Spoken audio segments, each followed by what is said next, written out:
Avez-vous déjà eu l'impression de stagner dans votre développement spirituel malgré toutes vos pratiques? Je sais à quel point il peut être frustrant de méditer, de faire du développement personnel et de toujours avoir l'impression de tourner en rond sans véritable transformation. Cette frustration est réelle et vous n'êtes pas seul à la ressentir. Beaucoup de personnes sincères dans leur quête spirituelle se retrouvent dans cette situation. Dans les 15 prochaines minutes, vous allez découvrir les 4 étapes précises de l'individuation jungienne qui transforme l'éveil passif en autonomisation active, la même méthode que Jung utilisait quotidiennement pour accéder directement à sa sagesse intérieure. Après avoir étudié Jung pendant plus de 10 ans et accompagné des centaines de personnes, j'ai découvert que cette première révélation va changer votre perspective sur votre travail spirituel. La première révélation pourrait vous choquer, cette chose même que vous essayez de transcender, votre colère, votre jalousie et vos émotions sombres, est en réalité votre passerelle vers la véritable autonomisation. Nous vivons dans une culture qui prône la positivité forcée, où l'on nous dit de simplement élever nos vibrations et d'ignorer nos aspects sombres. Mais les recherches de Psychology Today, en 2025, révèlent que cette approche du contournement spirituel crée plus de souffrance que de guérison. Carl Jung nous a enseigné que l'inconscient joue un rôle crucial dans nos choix. Il disait que ce que nous refusons de reconnaître en nous-mêmes continue de nous contrôler depuis l'ombre. Pensez à un moment où vous avez ressenti que quelque chose vous contrôlait malgré vous, peut-être une réaction explosive avec un proche ou une procrastination inexpliquée. Imaginez maintenant votre psyché comme une maison. Le contournement spirituel, c'est comme décorer uniquement le salon tout en laissant le sous-sol rempli de déchets. Vous pouvez méditer, faire du yoga, réciter des affirmations, mais tant que vous n'intégrez pas consciemment vos aspects rejetés, vous restez dans un éveil superficiel. L'intégration authentique commence par reconnaître que vos émotions difficiles portent des messages. Votre colère pourrait signaler des limites violées, votre jalousie pourrait révéler des désirs non honorés, votre tristesse pourrait indiquer des pertes non pleurées. Quand vous commencez à écouter ces messagers plutôt que de les bannir, vous passez de la spiritualité performative à la transformation véritable. Par exemple, imaginez que vous vous sentez coupable après avoir ressenti de la colère envers un proche. Au lieu de vous juger, vous pourriez vous demander « Que me dit cette colère sur mes limites non respectées ?» C'est ça, la complétude. Accueillir toutes vos émotions comme des messagers valides. L'éveil ne vous arrive pas, vous y participez activement. La différence entre l'éveil passif et actif, c'est la différence entre recevoir un cadeau et créer une œuvre d'art. Dans l'éveil passif, vous attendez les signes, les synchronicités, les guidances extérieures. Vous dépendez des autres pour valider vos expériences spirituelles. Dans l'éveil actif, vous devenez le co-créateur conscient de votre développement. L'individuation, selon Jung, n'est pas un processus qui se fait automatiquement. C'est un effort conscient et délibéré pour devenir qui vous êtes vraiment, au-delà des masques sociaux et des conditionnements familiaux. Les programmes jungiens modernes montrent que les personnes qui maintiennent une pratique active d'individuation rapportent des niveaux de satisfaction et d'authenticité significativement plus élevés que celles qui adoptent une approche passive. Pensez au moment où vous vous sentez le plus vivant et authentique. Ce ne sont probablement pas les moments où vous suivez passivement les conseils des autres, mais plutôt quand vous prenez des décisions alignées avec votre vérité intérieure, même si elles sont difficiles ou impopulaires. Mais attendez, ce que vous allez découvrir va complètement transformer votre relation avec vos émotions les plus sombres. En construisant sur cette compréhension de l'intégration authentique, nous devons maintenant explorer une distinction fondamentale qui va révolutionner votre approche. L'objectif n'est pas de devenir un être spirituel parfait, c'est de devenir un être humain complet. Cette distinction est cruciale, car elle détermine entièrement votre approche de la croissance personnelle. La perfection spirituelle est un mirage qui nous maintient dans un cycle de jugement et d'insatisfaction. Combien de fois avez-vous pensé « je ne devrais pas ressentir cela » ou « une personne spirituelle ne réagirait pas ainsi ». Cette mentalité crée une guerre intérieure entre qui vous êtes vraiment et qui vous pensez devoir être. La complétude, par contre, embrasse l'entièreté de votre expérience humaine. Elle reconnaît que vous êtes simultanément lumière et ombre, sage et fou, aimant et en colère. Jung appelait cela la coincidentia oppositorum, littéralement l'union des opposés, cette capacité à être à la fois sage et fou, aimant et en colère, sans contradiction. Quand vous cessez de lutter contre certains aspects de vous-même et commencez à les intégrer consciemment, vous accédez à une forme d'autonomisation que la perfection ne peut jamais offrir. Cette compréhension de la complétude nous mène naturellement vers un cadre pratique que Jung lui-même utilisait. Voici quelque chose de fascinant que Jung a découvert et qui pourrait tout changer pour vous. Votre nuit noire spirituelle n'est pas une erreur, c'est en réalité la première étape d'un processus de transformation ancien. Les recherches contemporaines sur l'émergence spirituelle versus l'urgence spirituelle révèlent que les crises spirituelles mal comprises peuvent devenir pathologiques, tandis que celles qui sont correctement soutenues deviennent transformatrices. Laissez-moi vous raconter l'histoire de Marie, une de mes clientes. Elle a traversé exactement ces 4 étapes. Première étape, la nigredo. Tout son monde s'effondrait. Divorce, perte d'emploi. Avez-vous déjà vécu cette période où tout semblait s'effondrer? Où vos certitudes se désintégraient une à une? C'est exactement la nigredo, la dissolution. Votre psyché fait le ménage pour accueillir du nouveau. Puis vient l'albédo, comme nettoyer les fenêtres de votre âme pour enfin voir clair. Marie a commencé à distinguer ce qui était authentiquement sien de ce qui lui avait été imposé par la société, la famille ou les traumatismes. La 3e étape, la citrinitas, c'est l'illumination. Les insights commencent à émerger. Vous voyez des patterns, comprenez des connexions, ressentez des moments de clarté profonde. Mais attention, et c'est crucial, ces insights doivent être intégrés, sinon ils restent de simples expériences piques sans transformation durable. La 4e étape, la rubedo, est l'intégration. C'est là que la vraie magie opère. Vous prenez vos insights et vous les incarnez dans votre vie quotidienne. Vous devenez une personne différente, pas parfaite, mais plus complète, plus authentique, plus autonomisée. Maintenant que vous comprenez ce processus de transformation alchimique, il est temps de rencontrer les forces énergétiques qui dirigent ce voyage, vos archétypes intérieurs. Vous avez tout un casting de personnages puissants qui vivent dans votre psyché. Il est temps de rencontrer votre héros intérieur, votre sage et votre magicien. Beaucoup de personnes vivent en étant victimes de leurs patterns inconscients, mais vous pouvez devenir le directeur conscient de votre drame psychologique. Les archétypes ne sont pas de simples concepts théoriques, ce sont des forces énergétiques actives dans votre psyché. Votre archétype du héros vous pousse vers l'aventure et le dépassement. Votre sage vous guide vers la sagesse et la compréhension.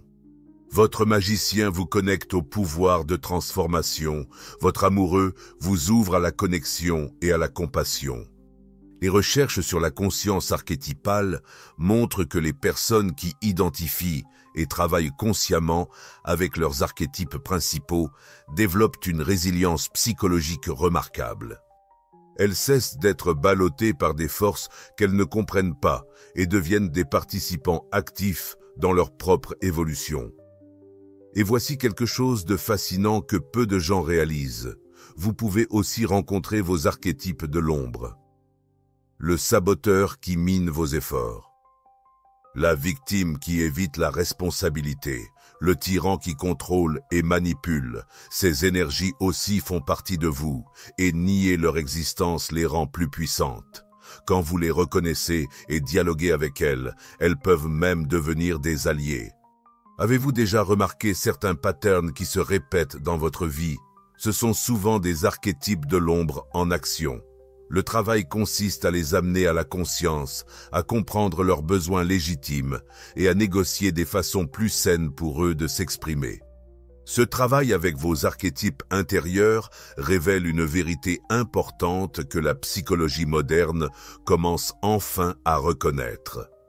Vous êtes-vous déjà réveillé en pleine nuit avec cette sensation étrange que votre âme essayait de vous dire quelque chose d'important? Que vos rêves devenaient si intenses qu'ils semblaient plus réels que votre quotidien? Ce que je vais partager maintenant pourrait révolutionner votre compréhension de vos propres crises spirituelles. Votre crise spirituelle pourrait ne pas être une maladie mentale, elle pourrait être votre psyché qui tente d'évoluer au-delà de ses limitations actuelles. Dr David Lukoff a contribué au DSM-4 en aidant à distinguer les expériences spirituelles des pathologies mentales. Cette reconnaissance change tout. Au lieu de pathologiser vos expériences mystiques, vos rêves intenses ou vos périodes de remise en question existentielles, vous pouvez les voir comme des signes que votre psyché tente de se réorganiser à un niveau plus élevé de complexité et d'intégration. Bien sûr, il est crucial de distinguer entre une émergence spirituelle saine et une urgence spirituelle qui nécessite un soutien professionnel. Les signes d'une émergence saine incluent maintien des fonctions quotidiennes de base, capacité à intégrer les insights, présence de support social et progression graduelle.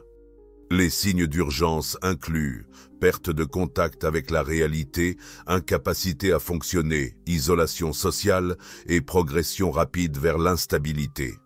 Et voici la partie cruciale que la plupart des thérapeutes ignorent. Cela nous mène à l'outil pratique le plus puissant de Jung, l'imagination active. Jung lui-même décrivait cette technique comme avoir une conversation avec Dieu intérieur. Imaginez pouvoir poser une question à la partie la plus sage de vous-même et recevoir une réponse claire, comme si vous parliez à un mentor invisible, mais bienveillant. L'imagination active n'est pas de la simple rêverie ou de la visualisation guidée. C'est une méthode structurée pour entrer en dialogue avec les aspects autonomes de votre psyché. Jung lui-même l'utilisait quotidiennement et attribuait une grande partie de ses insights révolutionnaires à cette pratique. Voici comment cela fonctionne. Vous entrez dans un état de relaxation consciente, puis vous posez une question spécifique à votre inconscient. Vous laissez les images, les sensations ou même les voix émerger spontanément.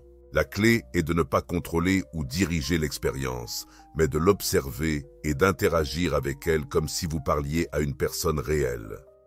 Les programmes de formation modernes qui enseignent l'imagination active rapportent que les participants développent ce qu'ils appellent la capacité de devenir leur propre gourou.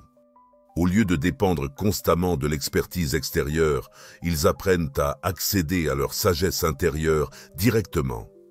Cette technique est particulièrement puissante pour résoudre des conflits intérieurs, prendre des décisions importantes, comprendre des rêves troublants ou explorer des aspects de vous-même que vous ne comprenez pas. L'imagination active vous donne un accès direct aux ressources de votre inconscient collectif. Maintenant que vous comprenez cette technique puissante, la question devient comment intégrer cette sagesse dans votre quotidien. Voici où tout ce que nous avons exploré devient concret et transformateur dans votre quotidien. L'autonomisation n'est pas une destination à laquelle vous arrivez, c'est un muscle que vous développez à travers des pratiques psychologiques cohérentes.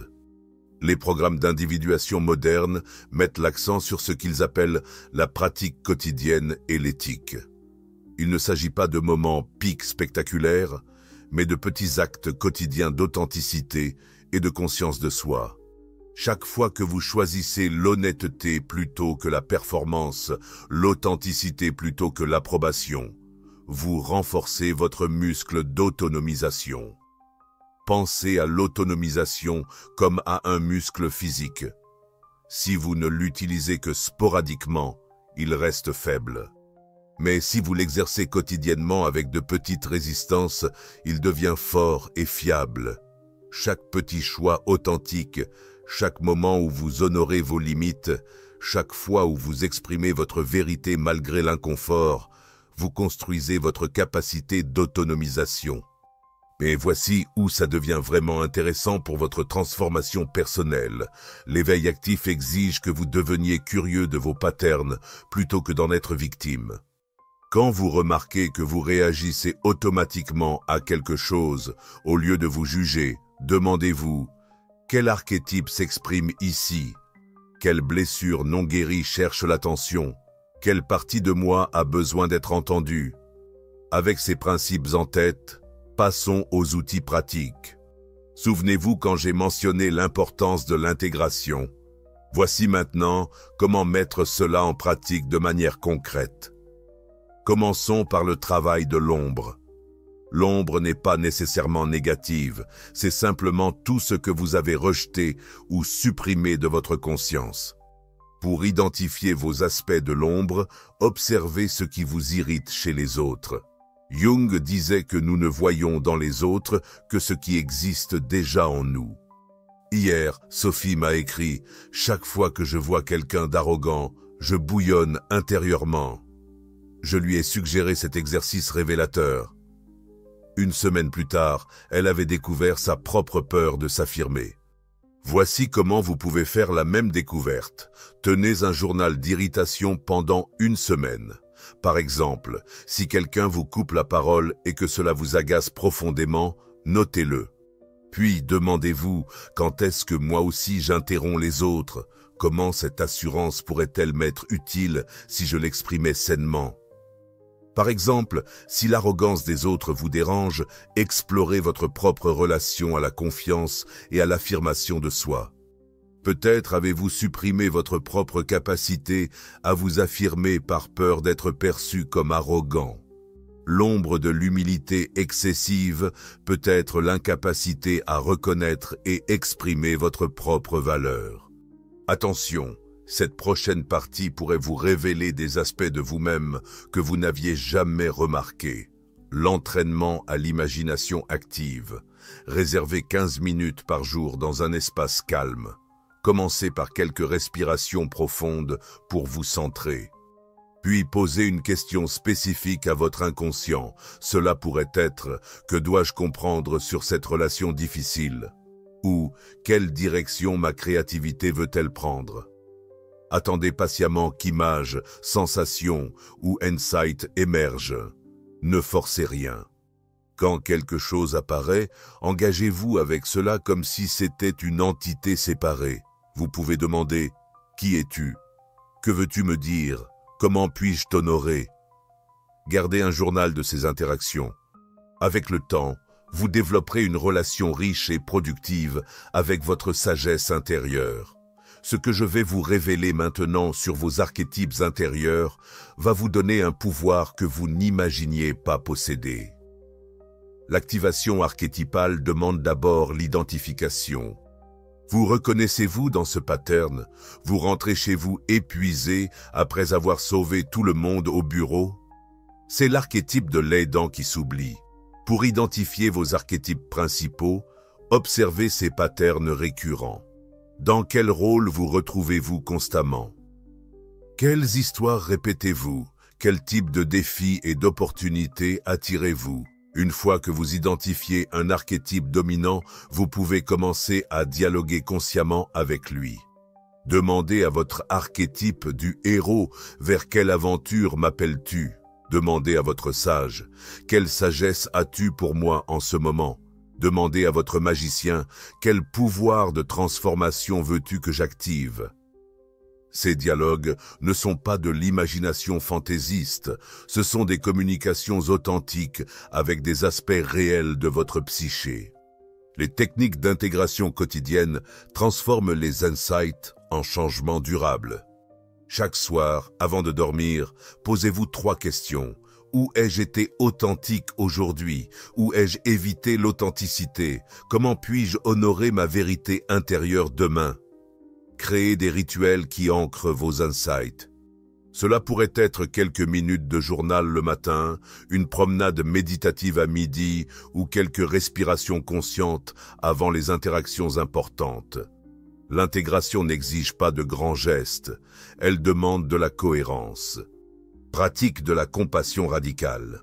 Quand vous remarquez un jugement sur vous-même ou les autres, posez et demandez « Quelle blessure se cache derrière ce jugement? Quel besoin non satisfait s'exprime ici ?» Cette pratique transforme graduellement la critique en curiosité, la résistance en acceptation. Avec ces outils pratiques en main, vous devez maintenant développer une compétence cruciale, distinguer la véritable croissance du contournement spirituel. Et maintenant, l'aspect le plus crucial, celui qui détermine si tout ce travail vous transformera vraiment ou vous maintiendra dans l'illusion. Le contournement spirituel se reconnaît à plusieurs signaux.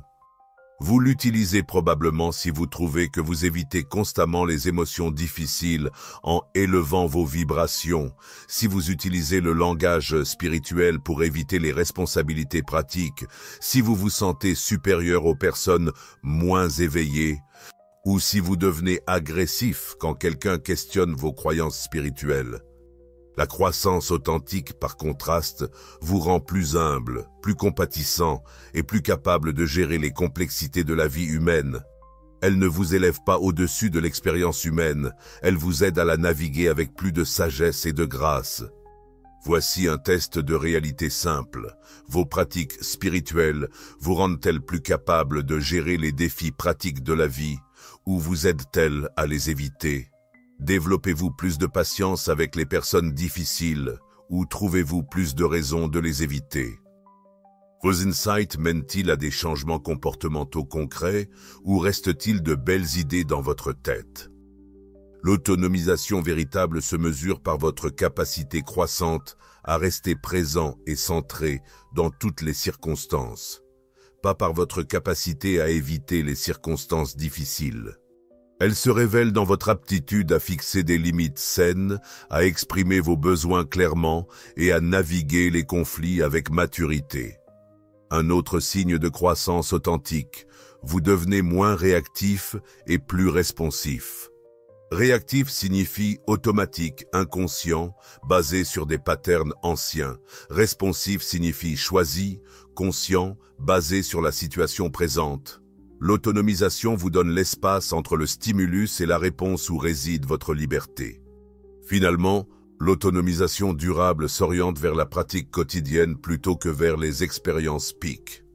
Les moments de transcendance sont beaux et inspirants, mais l'autonomisation véritable se trouve dans votre capacité à apporter la conscience et la compassion aux moments ordinaires de votre vie. Carl Jung disait que l'individuation n'est jamais complète, c'est un processus de toute une vie. Cela peut sembler décourageant, mais c'est en réalité libérateur. Cela signifie que vous n'avez jamais à être parfait ou complètement éveillé. Vous devez simplement être engagé dans le processus de devenir plus conscient, plus authentique, plus complet. L'autonomisation active demande du courage, le courage de regarder votre ombre, de questionner vos croyances, de ressentir vos émotions difficiles et d'agir selon votre vérité même quand c'est inconfortable. Mais ce courage vous mène vers une liberté que l'éveil passif ne peut jamais offrir, la liberté d'être pleinement vous-même. Vous savez maintenant comment avoir cette conversation directe avec votre inconscient que nous avons promise au début. L'imagination active vous donne accès à cette sagesse intérieure et chaque technique que nous avons explorée vous rapproche de cette autonomisation active que vous cherchiez. Vous avez maintenant une feuille de route claire et 5 outils puissants pour passer de l'éveil passif à l'autonomisation active. Ces techniques, l'intégration de l'ombre, l'imagination active, l'activation archétypale, l'individuation consciente et les pratiques quotidiennes vous donnent un accès direct à votre sagesse intérieure, exactement comme promis au début. Ce passage de l'éveil passif à l'autonomisation active que vous venez de vivre représente un changement fondamental dans votre approche spirituelle. Vous n'êtes plus quelqu'un qui attend passivement l'éveil, vous êtes maintenant équipé des outils jungiens pour créer consciemment votre développement et accéder directement à votre sagesse intérieure. L'autonomisation véritable ne vous élève pas au-dessus de l'expérience humaine, elle vous aide à la danser avec plus de grâce, de sagesse et d'authenticité. Chaque jour vous offre des opportunités de choisir l'authenticité plutôt que la performance, la curiosité plutôt que le jugement, la responsabilité plutôt que la victimisation. Rappelez-vous, vous n'attendez plus que l'éveil vous arrive, vous devenez le co-créateur actif de votre transformation. Votre voyage vers l'autonomisation commence maintenant avec le prochain choix conscient que vous faites. Votre transformation commence maintenant. Choisissez une technique, le travail de l'ombre, l'imagination active ou l'activation archétypale, et engagez-vous à la pratiquer cette semaine. Partagez dans les commentaires laquelle vous avez choisi et pourquoi. Votre engagement public renforce votre intention de transformation. Abonnez-vous pour maîtriser ces techniques avancées d'individuation qui approfondiront votre voyage vers l'autonomisation totale.